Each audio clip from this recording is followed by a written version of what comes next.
Hierarchy of the DC. Cosmic. What is a cosmic entity? A being of immense power capable of altering reality. One with a direct connection to the supreme DC god, the creator of all things? What is the true definition of a cosmic entity? Beings fundamental to the life or anti-life of the universe. DC does not have a well-defined hierarchy of entities, so you will see some conflicts, such as various entities responsible for creating universes or entities representing time and so on. All of this is still very confusing in comics, whether from Marvel or DC Comics. These concepts vary greatly from writer to writer. Today, I attempted to gather the main and most powerful cosmic entities of DC Comics that I have knowledge of, and I'll rank them from the most common to the most powerful and important for the functionality or destruction of the DC multiverse. I made a video about this for Marvel, explaining all the entities and how the Marvel Universe was created and modified by each of these entities, and I also explained their roles within it. Check it out here on the card. Now the idea is to do the same here. Today, we'll explore the cosmic hierarchy of DC Comics, who commands, who obeys, and who are the most powerful. Remember that in addition to the facts presented here, much of it is my opinion as I see this entire hierarchical structure. Let's get started. Guardians of the Universe. The Guardians of the Universe, unlike most on this list, are not entities but cosmic beings. The difference is subtle.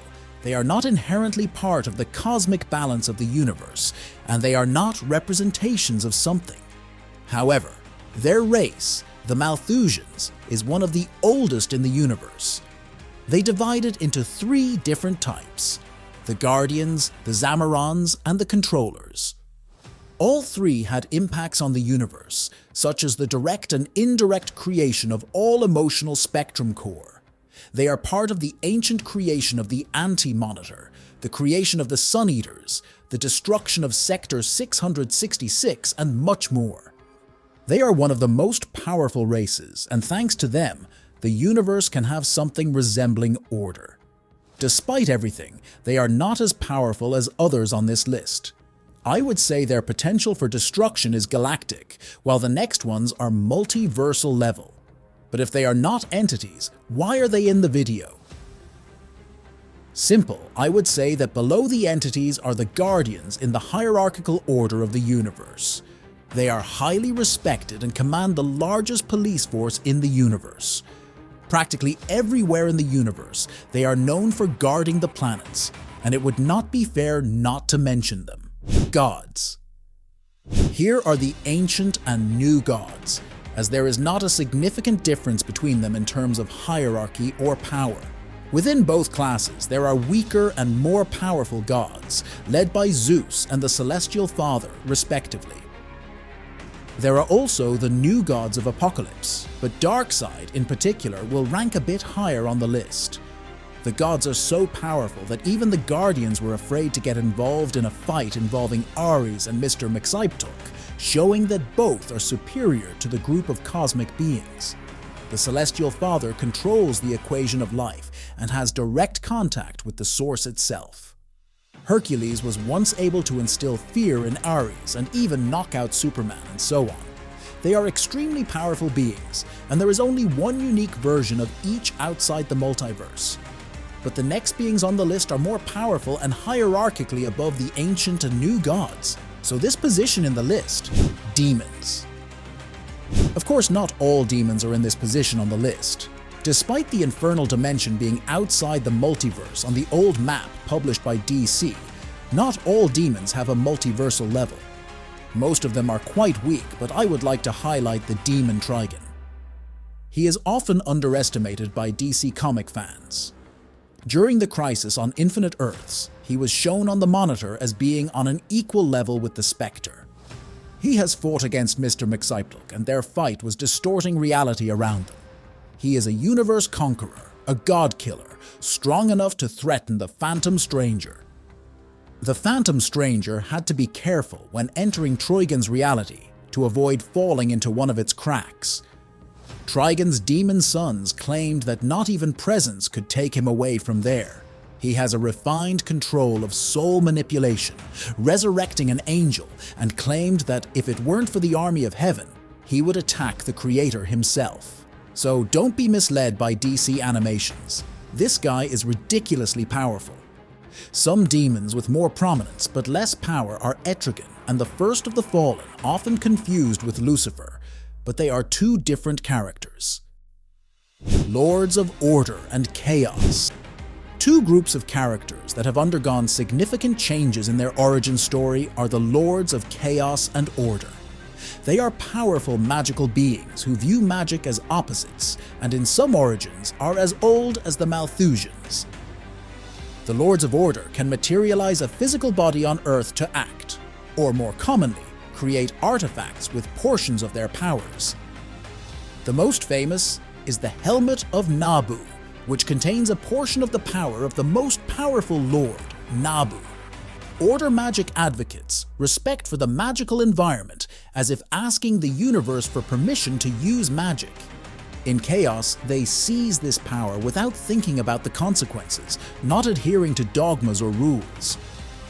When the price of magic reaches them, the Lords simply use more magic to neutralize the consequences and endlessly repeat the process, creating a snowball effect.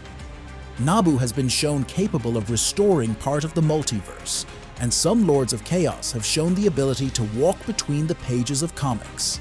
They are extremely powerful and far above beings like gods, even though in their most recent origin they are merely human. Emotional Spectres. Emotional spectres are, as the name suggests, physical forms of abstract emotions. They are Ion of Willpower, Adara of Hope, Butcher of Rage, Parallax of Fear, Predator of Love, Ophidian of Greed, Proselyte of Compassion, Umbrax of Ultraviolet Light, Necron of Black, and the Entity of White. All are extremely powerful and important in the universe, born when the first life emerged and felt emotion. Eon, alongside Sodom Yat, was able to stand up against Superboy Prime. Parallax is one of the few beings capable of facing off against the Spectre. Necron was responsible for bringing death to the entire universe during the Blackest Night. Without the entity, there would be no life and so on, each with its own importance and function in reality. There are still more cosmic entities for us to get to know, but first, grab your DC superfan friend or Marvel fanboy and send them this video to help them understand more about the DC universe. It's a very comprehensive video, and don't forget to like and subscribe to the channel to help us surpass Mr. Beast in subscribers. Let's continue with the video. Barbatos. This is an ancient cosmic god belonging to the Dark Multiverse, who, alongside the World Forger, was supposed to destroy unstable universes so that their energy would return to the Forge. Barbatos then betrayed the World Forger and, according to the story, killed him. As these universes were not being destroyed, they came into reality and became the Dark Multiverse. Batman, while fighting Darkseid in the final crisis, was sent to the past, and Barbatos decided to use him as a portal to the multiverse of light. He gathered his best warriors and invaded the main reality, generating the Dark Knight's Metal Saga. But thanks to the heroes and the Monitor, he was trapped in the creation metal known as 10th Metal and remains there to this day. Reversed Man and Eclipso. Eclipso received a retcon in his origin, and now his function is intertwined with the story of Hecate and the Reversed Man, so both will be in the same position. The Reversed Man was born alongside Hecate in the origin of the multiverse and was imprisoned outside of reality by Hecate herself. He is one of the most powerful magical beings, perhaps only surpassed by Hecate in terms of magic. As for him, magic has no consequences, and he can use it at will. With the absence of the Reversed Man to balance magic with Hecate, Eclipso was created to serve the same role. This changes the character's origin, which was previously just a spirit of divine wrath before the Spectre. The Reversed Man is stronger than beings like Constantine, Zatanna, Swamp Thing, and even Fate himself. Upon entering reality, the Reversed Man destroyed all existing dimensions, even invading heaven and hell, forcing angels and demons to leave their homes. Both are multiversal threats, and fortunately for the heroes, they are imprisoned and not currently a threat. Spectre and Phantom. Stranger. Spectre and Phantom Stranger are two beings commanded by the Presence, so they will also be in the same position. Even the power level between them is equal since they have fought more than once, and there was no winner. In fact, the Presence had to intervene in the battle, since the power released by both was destroying all of creation. Spectre is Divine Wrath, an agent of the Presence itself, who has the ability to destroy the multiverse and has only one weakness: the Spear of Destiny. The Phantom Stranger is Judas Iscariot, who was judged by the Council of Eternity and condemned to wander the world, fulfilling duties assigned by the Presence to repay his debt. Hecate. Although Hecate is the goddess of magic, I will leave her out of the classification of gods because she is the very personification of magic, born alongside the multiverse. She was responsible for creating the sphere of gods and only joined the Greek gods by insistence. She taught the first humans to use magic, and they became the lords of order and chaos. Circe, with a portion of her powers, could create entire realms, and magic was able to trap the reversed man outside of reality. Despite her brief appearance after the DC rebirth, she is one of the most powerful beings in creation. Dr. Manhattan. Dr. Manhattan, much like the Guardians, is not an entity but a cosmic being. He doesn't have a defined role in the universe, but is as powerful as the strongest entities. He can see past, present, and future simultaneously for himself and others. He can observe how small changes modify the timeline. He was responsible for the reboot of the New 52, and due to his influence over Superman, the Legion of Superheroes ceased to exist. Simultaneously defeated almost all the League heroes, including the most powerful Earth magicians, a reality manipulator, 3 Green Lanterns, speedsters, and Captain Atom at full power. Destroyed a power ring effortlessly and instantly learned how to use magic. Also responsible for killing Professor Zoom by time traveling a night owl sitting in Metron's chair. Held the existence of the Flashpoint reality, which should have been erased after the rebirth with his powers. With his powers, the Batman who laughs faced Perpetua and modified the multiverse, but as I said, it's still uncertain if the saga is canonical. Empty Hand. We don't have much information about Empty Hand, but we know he is one of the avatars of the Great Darkness. Powerful enough to erase an entire universe with just a gesture and confront the most powerful Darkseid avatar. He can edit narratives and fictions of DC Comics, even bringing heroes from Earth 42 back to life to serve him. There are indications that he is the personification of DC readers. He commands the nobility, capable of defeating beings from Universe 7, corrupting one of the monitors, and is present within the bleed, the glue that binds the universes. Fifth Dimension. Imps. Mr. McSiptalk is the most famous imp from the Fifth Dimension due to his obsession with Superman, but he is not the only one. There's also Batmite, Quisp, and recently an imp obsessed with Nightwing, but it's so recent that it's hard to comment on. They are beyond the concept of time and see comics as they truly are, being able to manipulate the story like an author. They are beyond the multiverse, but still within the source wall, and all are reality warpers capable of rewriting everything as they please. Batmite and Mr. McGiptalk are the most powerful in this dimension, and act as protectors of Batman and Superman, respectively. We were recently introduced to Mickey McSiptalk, Mr. McSiptalk's son, but I really doubt this character will appear again. They are above three-dimensional beings like Batman, Superman, and the heroes we follow, and only a layer below the creators of the multiverse. Alpheus, Monitor, and Anti-Monitor. These are 3 brothers and children of Perpetua, each with a different origin, but I'll focus on the last one that was told. Perpetua was tasked with creating the multiverse and brought to life 3 beings. the World Forger to create new universes, the Monitor to monitor them, and the Anti-Monitor to keep multiverses away from Perpetua's multiverse. The World Forger was killed by Barbatos, but managed to reform in the 6th dimension. The Anti-Monitor lost his function with the creation of the Source Wall, and in revenge promised to destroy the entire Matter multiverse. The Monitor went through various phases with several counterparts, with one even being corrupted thanks to the bleed. The three can merge into an extremely powerful being, and did so to fight against Perpetua, but the Forger and the Monitor were betrayed by the Anti-Monitor. The three are above the 5th dimension and are at the top of existence, far above beings like 5th dimensional imps, Spectre, and everyone below on the list. Perpetuals.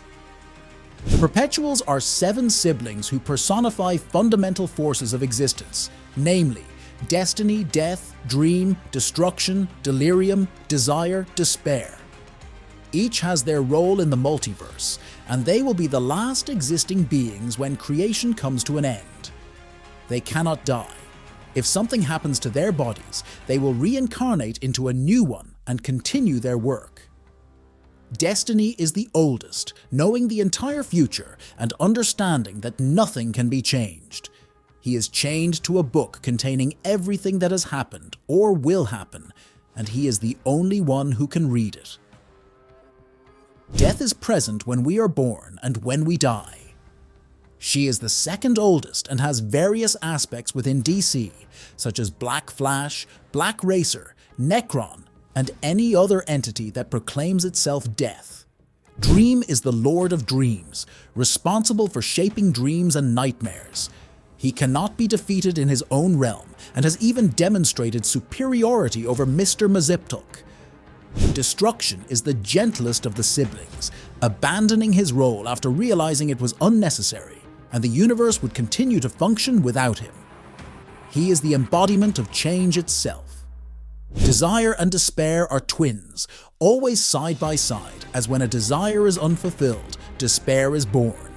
Some narratives attribute the destruction of Krypton and the emergence of Superman to despair. Finally, the youngest, Delirium, formerly known as Delight. Something involving Lucifer led to her change to Delirium. This change was so radical and unexpected that it's unclear if it was foreseen in the Book of Destiny, which, in theory, contains everything. Darkseid, true form.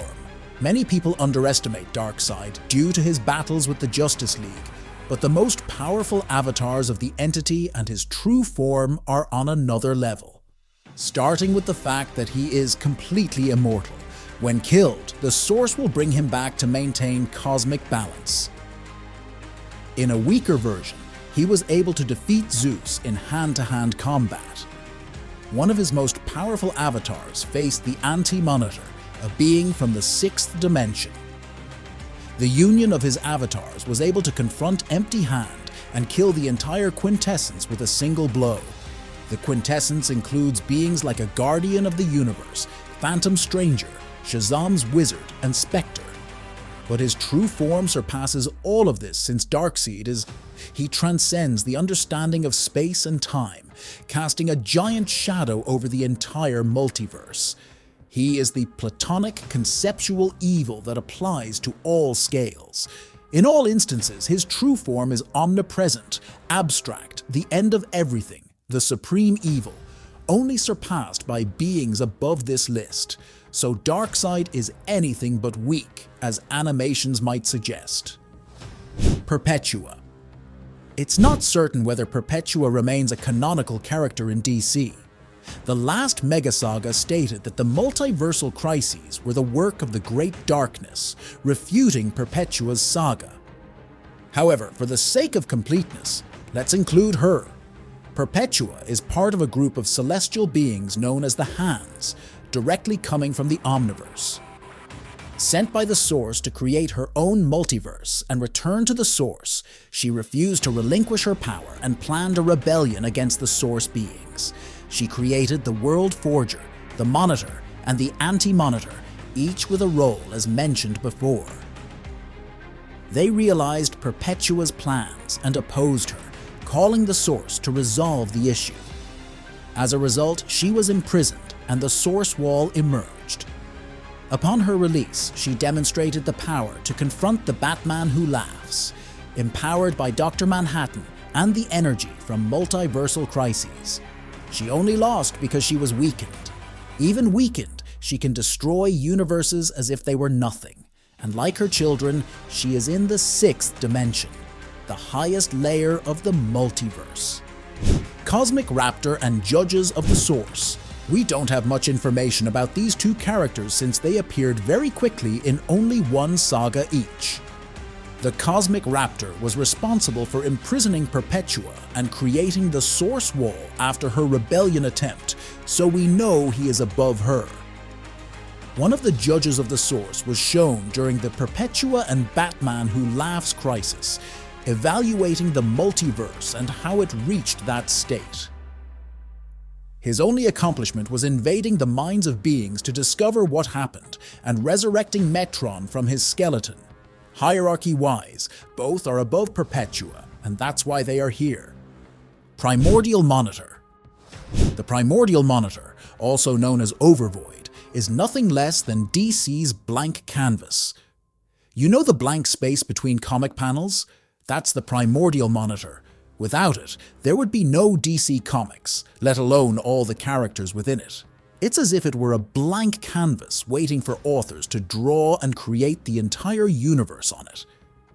It's a cosmic consciousness above the monitors and the multiverse, and from it, the monitors who watched over the multiverse originated. It's a realm of passage between the multiverse and the omniverse. Archangels. I considered including only Michael Demiurgos and Lucifer Morningstar here, but it would be unfair to mention only two when there are two other extremely powerful archangels, Gabriel and the Seraph Metatron. Lucifer defeated a corrupted version of the Presence, affected the Overvoid itself, is completely immortal as death cannot claim his soul, tore the book of perpetual destiny, and has half the power of the Presence.